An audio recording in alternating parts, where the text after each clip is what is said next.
Lucy, can you give us a bit of background about Pilot Theatre? So, how the company came about, how it was founded, and what Pilot's mission is?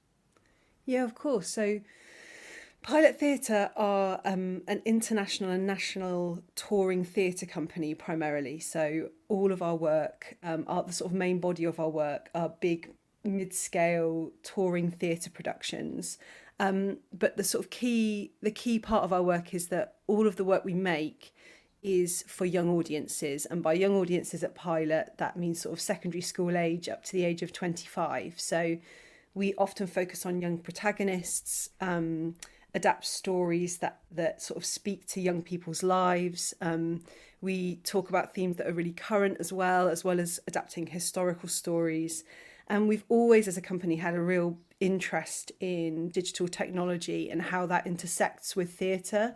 So going back, I think, to maybe the late 90s or the early 2000s, obviously I wasn't working with the company at that point, but we were one of the first companies to tour with CD-ROMs and computers in the foyers of theatres. So it's always been something that the company have kind of integrated into their work. We work with projection.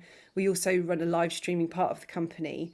And recently, since probably 2016, we've been really interested in exploring immersive and interactive technology and storytelling to work with young audiences and to tell the stories that we've been telling on a theatre stage or that might have usually been a smaller scale production of ours, trying to tell them in this more interactive and immersive way, and exploring that as part of our work.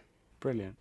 Thank you. And I think we'll dig into sort of what technology means for Pilot and for theatre, I guess more broadly as well. But first, can you describe the archive to us? So, what's the story? What are you trying to tell? And whose stories, I guess, you're trying to tell as well? Well, maybe I'll start, and then you can kind of jump in as well with some of the game elements. So, story wise, the archive explores two stories of moments of happiness for two teenagers. One teenager is called Lubna and the other teenager is called Brandon. It does this in a really unusual way. So, the archive itself is a kind of secret organization that gathers all of the documentation of your life. And by documentation, we don't mean the sort of dry documentation of your birth certificate, your national insurance number.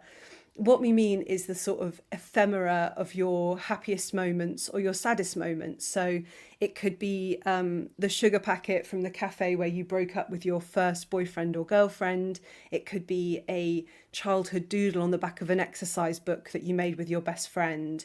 Or it could be the sound of the park where you played when in your childhood and you had a really happy moment. The idea was that the players are kind of trainees for the job of being an archivist 2.0 in a way, and help digitizing the dusty folders and dusty crates, and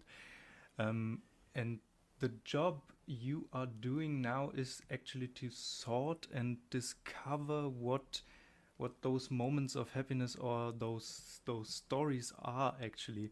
The game or the experience as such is a little bit like a detective story, you could say, a little bit like a whodunit experience, in which you have to discover what the principle of happiness of this certain person is, and actually maybe give him a little nudge in the right direction so that he re-enters the path to well-being or happiness of his life, or in the case of Brandon, his life, or Lubna, her life, and at the end of the game, all those discoveries you do as a player lead to sending an unsent message, which I won't spoil at this point, I guess. And now you, as the digital archivist, in a way, have the opportunity to send this